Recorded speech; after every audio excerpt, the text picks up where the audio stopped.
Hello and welcome. I'm Susan Glassman, co-president with Ruth Ayersman of Women's Voices Raised for Social Justice. Affordable housing is a new social justice advocacy focus for women's voices, and we are very, very grateful to Shannon Koenig for this opportunity to learn from her. Please also plan to join us for our next virtual evening program on Thursday, October 14th, which will focus on identifying disinformation in social media. Information about all of our programs is available on our website, which is womensvoicesraised.org. And now Barbara Finch will fully introduce Shannon Koenig. Thank you, Susan. Hello, everyone. My name is Barbara Finch, and along with Liz Sondhaus, I am the co-chair of the Women's Voices Affordable Housing Task Force. We are just beginning our work on this issue. And to give us a jump on our understanding, we are pleased to have Shannon Koenig with us this afternoon. Shannon is Executive Director of the St. Louis County Housing Authority, where her job involves overseeing the authority's mission to provide decent, safe, and affordable housing in the St. Louis County. She also serves as the Executive Director of the Public Housing Authorities in Hillsdale, Olivette, and Pagedale. Previously, she worked with the Department of Human Services in St. Louis County, where she led the development of county-wide affordable housing strategies. She has nearly 2 decades of policy experience on issues relating to housing and was instrumental in the development of the Affordable Housing Trust Fund in St. Louis County. Shannon Koenig holds bachelor's and master's degrees from the University of Missouri, and she is here to talk to us this morning about the local landscape for affordable housing. One housekeeping note: we know that you'll have questions and comments. Please put all of them in the chat, and at the end of the presentation, Liz Sondhaus will take over the program for questions and answers. Thank you so much for being with us. We're so glad to see everybody, even if it is virtually. So, Shannon. Thank you, Barbara, and hello to everybody. Good afternoon. It's a pleasure to be here. Pleasure to come and speak with you. I do have a PowerPoint that I'd like to share. Let me see if I can do this. Everybody see that? Are we working? Yeah. Okay. I began this role in January of this year, and I just want to say it's an honor and a pleasure to be in this job. I feel very fortunate to do this work. A note about this presentation today and about me, as you just heard, my background is really in government public service. So when I look at affordable housing and how to make a difference in an area that I think we all care about, that I care deeply about, my mind, it goes toward fiscal and legislative tools that we can use to make a difference in affordable housing. So that's really what this presentation is about, that government perspective. And I also just want to mention in discussions with Barbara before this presentation, she mentioned that you all would like to know more about public housing. So of course, the County Housing Authority is responsible for public housing in the county, among other things. So I have tried to bring in the history of public housing and some public housing photos, et cetera, for you today. So this photo that you see here is a neighborhood of ours in Pagedale. And this is public housing. So today I will have an introduction for you just about getting everybody on the same page about what affordable housing is, who's in need in our community. Also give you a historical perspective about how we arrived where we are in terms of public housing and how housing policy has generally evolved over time, just a very top line on that. How that feeds into the federal, state, and local government context for where we are today. how the County Housing Authority fits into that local context, and then how you all can become part of the local process and make an impact at the local level. So that's what we'll cover today in about 25 minutes. There's a lot of talk in the community about affordable housing, and I like to make sure that people are on the same page about what that means when we're talking about affordable housing. So the term affordable is defined as not spending more than 30% of your income on your housing costs. So when you're spending more than 30% of your income on housing costs, you're compromising other things, other necessities. You're not able to pay for food and healthcare. You're considered to be what's called cost burdened. So that's what the term affordable means. And it means that across the industry, whether you're talking about public housing, you're talking about somebody has a voucher or Section 8 housing, this is our threshold for affordability.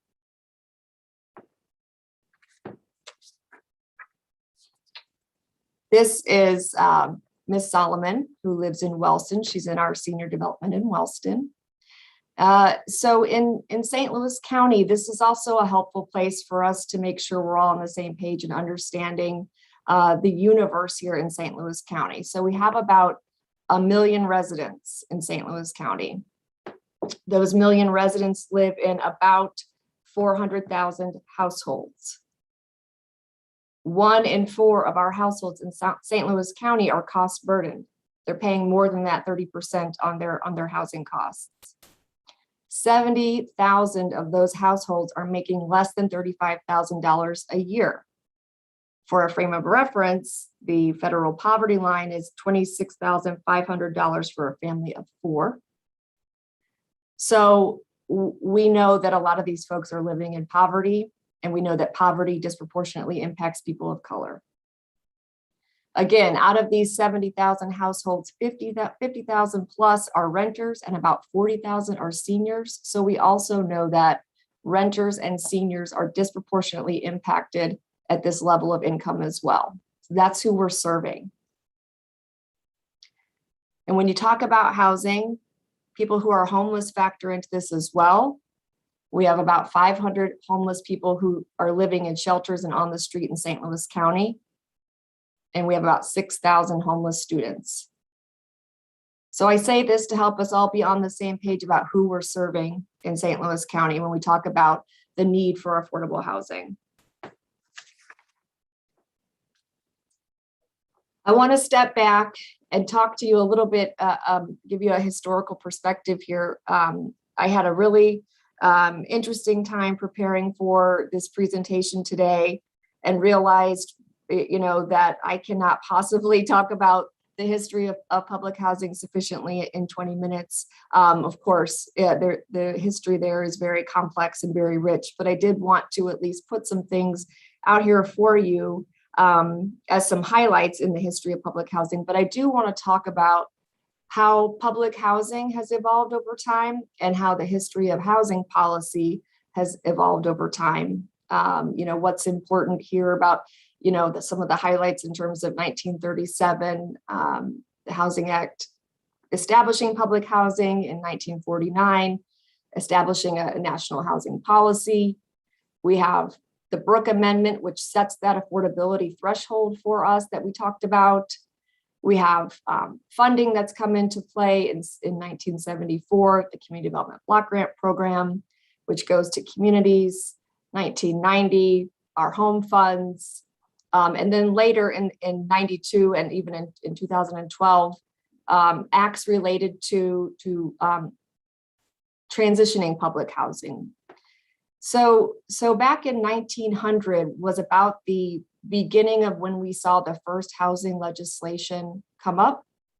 And at that time, the conversation was really about eliminating slums and addressing the actual infrastructure of the housing. So that's really the focus at that time. In the 1930s, in the era of the New Deal, public housing, there was a conversation, but not an agreement about what the housing policy would be in terms of, is housing a right or a privilege? Is it a right or a privilege? But 1937 saw the creation of public housing under the Public Works Administration. Excuse me. And then later on in the 40s is when that national policy was in fact articulated that yes, every American deserves a decent, affordable place to live. So that was our policy. So public housing persisted into the 50s and 60s. The civil rights movement brought about changes, but the realities of public housing, began to show in terms of there were problems being created or problems that were showing up in that housing. People saw that public housing led to concentrated poverty, led to and were racially segregated. There were health and safety issues. Education was a problem. And there was really an overall negative perception, in addition to the fact that this was very costly to maintain. The federal government sending funds to maintain this physical infrastructure. So as all of that came to light then and moved into the 80s and 90s, there was a shift in the mindset about how we provide housing for people. You will see here later on in 1992 and 2012, along with the creation of the affordable housing tax credit, the low-income housing tax credit, in 1986, that the mindset was really not public housing. We're not going to create more public housing. We're going to create private low-income housing that is not owned and supported by the federal government. And we're also going to make housing assistance portable. So the voucher program was created instead. Someone gets housing assistance in the form of the voucher and they go and they find a place to live. So public housing is transitioning out, being repositioned into private low-income housing. That's generally been the trajectory over the last 100 years or so. There is still some public housing remaining today, actually a significant amount. There's about 1 million public housing units and about 2 million plus people living in public housing today.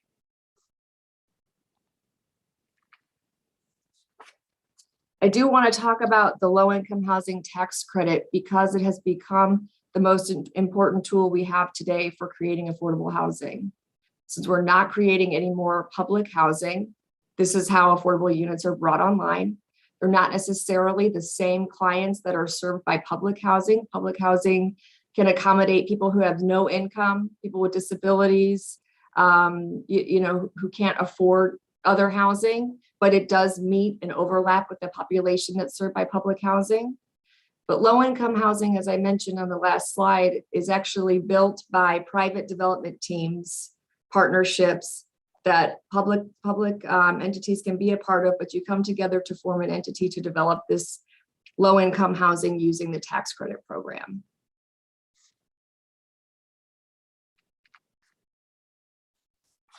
From a policy standpoint and for a context standpoint, all of the different activities that have taken place in the history of housing, and there were several that we did not cover in this, in my slide, different lending programs, different ways of entering the housing market. They have primarily landed in the U.S. Department of Housing and Urban Development at the federal level. I'm sure you've heard of FHA. You may have gotten an FHA loan. So that's in HUD. The Office of Public and Indian Housing that presides over public housing and local housing authorities like the Housing Authority of St. Louis County is within HUD. The Community Planning and Development Office, where communities get money for affordable housing, that's in HUD as well. Those are your community development block grant funds and your home funds. HUD also has an Office of Fair Housing where they enforce the laws pertaining to housing. Special policy initiatives in terms of repositioning assets and other special grants, etc. Healthy homes, all of this lives at the federal level with the U.S. Department of Housing and Urban Development. At the state level, so we have policies, programs, and monies flowing from the federal level to the state and local levels.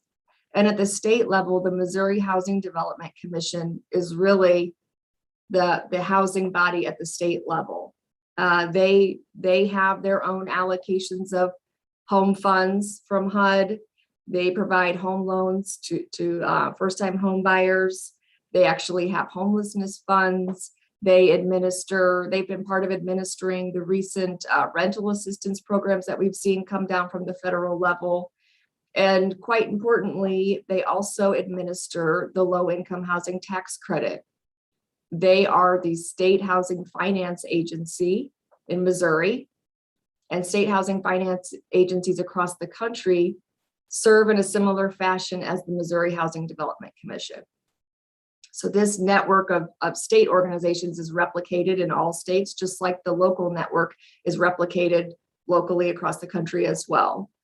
The Missouri Housing Development Commission is a very powerful commission. On that commission is the governor, lieutenant governor, treasurer, attorney general, and 6 public appointees. So they have an annual process for allocating tax credit dollars to different projects. Once a year, they solicit applications, review them, and award them. And that's how that housing is produced. The Missouri Department of Economic Development also receives funding from HUD. They receive community development block grant funds that they award throughout Missouri for large infrastructure projects in communities that eliminate slums and blight, that support other initiatives. And I also want to point out the Missouri Workforce Housing Association, which is not a government body, but which is an organization that I think is important to the work that we do. It's relatively new, having formed within the last 15 years or so, and is comprised of folks, developers, construction companies, housing authorities, equity firms, nonprofit organizations who all have an interest in producing affordable housing using the low-income housing tax credit. And this organization is a voice for low-income housing in Jefferson City, participates in conversations about how to make the tax credit better, what people want or need. An example of this is when Governor Greitens, recently tabled the state low-income housing tax credit. This organization was part of the conversation about bringing that back and making sure that the voice was heard about the importance of that tax credit and the people that it serves. That might be a partner you all may want to consider in the future, talking with in your work.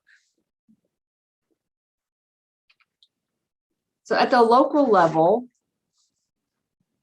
we have a network of government agencies that, again, carry out HUD programs and funding. And this local network of organizations is repeated in jurisdictions. So we have local government HUD entitlement grantees. The city of St. Louis is one, St. Louis County is one, Jefferson County. So there's a whole network of municipal jurisdictions receiving monies from HUD, primarily community development block grant funds and home funds that are used here locally. So St. Louis County actually shares its community development block grant monies with every single municipality in the county. Those monies are used for things like demolition, infrastructure improvements, etc. So again, that's across all local jurisdictions. The local housing authorities are similar. We'll dive a little bit deeper into local housing authorities. But again, there's a St. Louis Housing Authority in the city of St. Louis. I'm at the Housing Authority of St. Louis County, and there's housing authorities throughout the state. We administer the public housing program and the housing choice voucher program, HUD funded programs. There are local continuums of care. They receive HUD funds for preventing homelessness and addressing homelessness. There's a continuum of care in the city of St. Louis. There's one in St. Louis County. This is a network of nonprofit organizations that work together to make sure people get housed or rehoused. And then you all know about the Affordable Housing Trust Funds. Again, we have one in the city and one in the county. And those, in my work with the Affordable Housing Trust Fund, those come about primarily when the funding through government sources is not sufficient to meet the need for affordable housing in your community.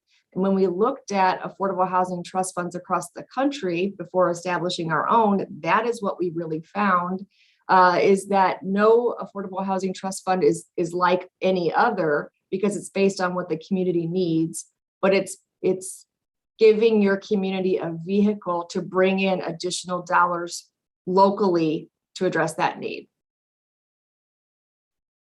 I just want to mention also that, again, my background is in government, and we're talking today about that network, about how the funds flow through to government entities. But this network of affordable housing is inclusive of many, many others, groups like yourselves and other advocates, HUD officials, fair housing organizations, local elected officials, nonprofits, legal services organizations, universities, realtors, banks. Everyone has an interest in promoting affordable housing and are interfacing with these different organizations and locally, and then also with HUD to promote affordable housing in our area.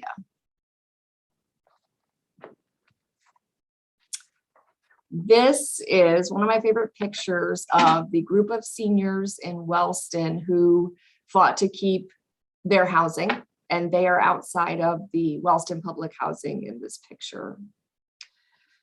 I do want to talk about what a housing authority is. That is, again, my new role. So a housing authority is authorized to administer HUD programs. There's 3,500 housing authorities across the country and 130 in Missouri. So the Housing Authority of St. Louis County was established in 1952, and we have a 6-member board that is appointed by the county executive. The housing authorities in general are responsible for the direct delivery of housing resources. This is some of our public housing near Overland.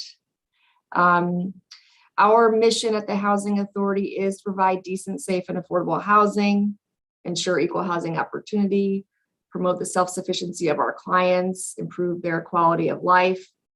We do that by using the existing HUD programs, by pursuing partnerships that bring value to our clients, and by also being innovative about the programs that we provide to people.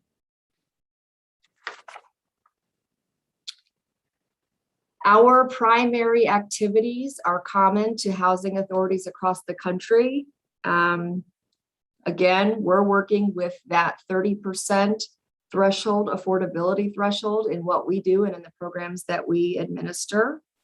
We have public housing, as was mentioned earlier, so we have it in unincorporated St. Louis County, mostly in North County, some in South County as well.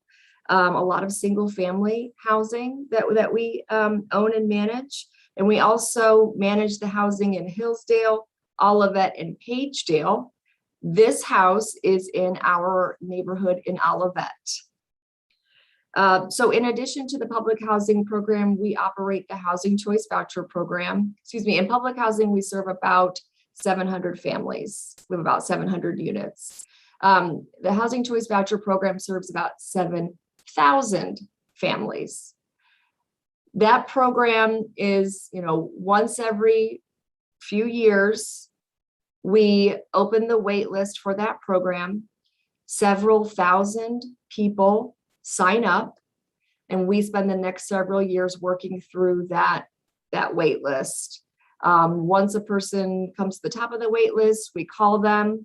We work with them to verify their eligibility. Once yes, they are income eligible, we give them a voucher. They go find a place to live in St. Louis County using that voucher.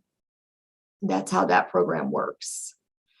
We also do real estate development and are part of about 10 low-income housing developments in the county. We have about 1,000 low-income housing units.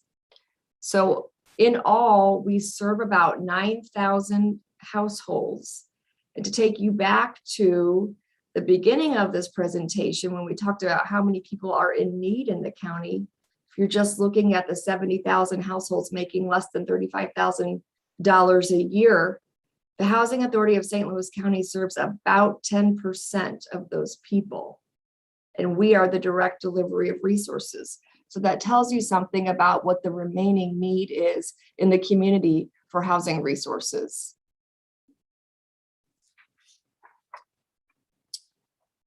Since I have been at the Housing Authority, I've I've been able to make an assessment of the organization overall, and make some determinations about what we're doing now, and set some goals for the future.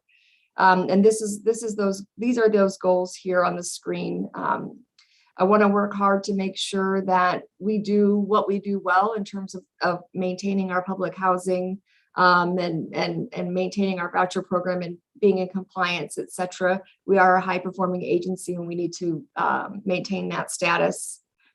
I do want to work on the way landlords that we serve to promote the overall participation in our programs. I also want to focus on increasing the partnerships that the Housing Authority has in the community so that we can ensure that we are bringing value to our clients and that they have enough opportunities to promote their own self-sufficiency. And I also will be working on expanding access to affordable housing. And that's going to look like a couple different things. Number one, developing a real estate strategy for managing our public housing, for renewing our low-income housing, determining what new housing needs to be built, where it needs to be built, and who it should serve, but also looking at opportunities to work in the policy arena with the Housing Choice Voucher Program to do things like bring more landlords into the program so that we have more places for our tenants to choose from when they're trying to find a place to live.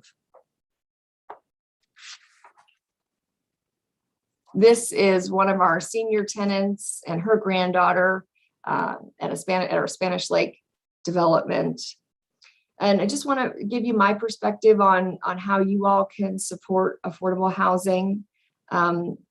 You can choose to use your voice to advocate on behalf of specific groups in your local community. For example, if there is a group of firefighters that live there, you want to make sure that they're able to stay, or work in your community. You want to make sure they can live in your community. You can advocate specifically on their behalf to provide affordable housing for them.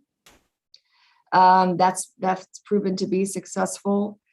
You can also choose to advocate on behalf of specific sites. For example, in Wellston, the people who lived there did not want their home to be torn down. They were vocal about it. They talked with enough people that they were able to save the housing in their town. We were able to transition the Wellston public housing to private housing using the low-income housing tax credit. So advocating on behalf of a specific site is successful as well. As I mentioned on the last slide, landlord participation, and in the future, helping to figure out ways how we can bring more landlords into the Housing Choice Voucher Program. That will be extremely helpful as well.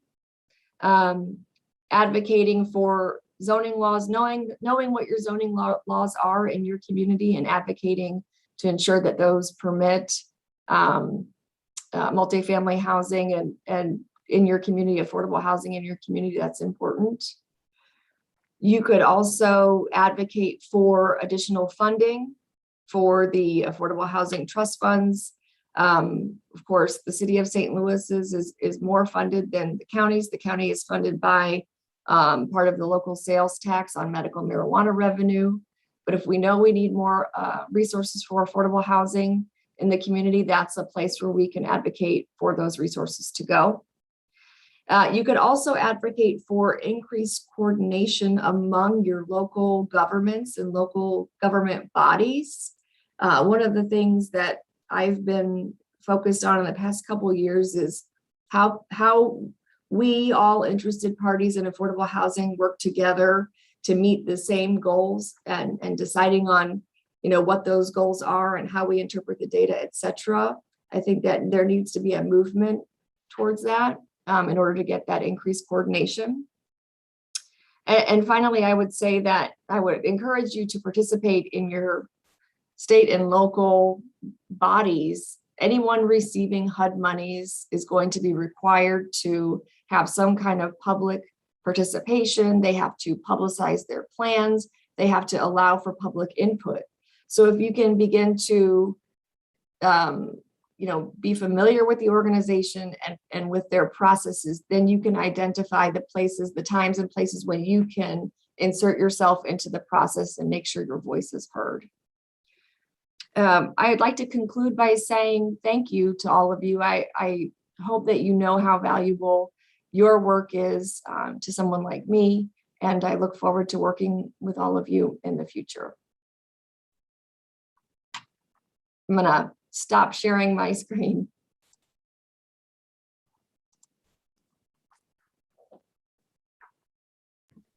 Thank you very much, Shannon. That was really informative, very interesting.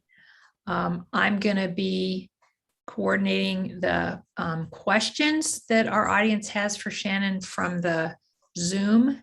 So if you would post your questions in the chat, then I can present those to Shannon. And we do have one here to kick us off. The question is from Karen Francis, who's the chair of our Women's Voices Advocacy Committee. And she asks, do schools get taxes from public housing? I know that there is a tax exempt structure in place, but I cannot speak to that. I would have to follow up with you on that question. Okay. And I will. Okay. Wonderful. Thank you. Uh-huh. And then we have another from Lisa Mandel. What new development projects are in the works? Can you expand on that question?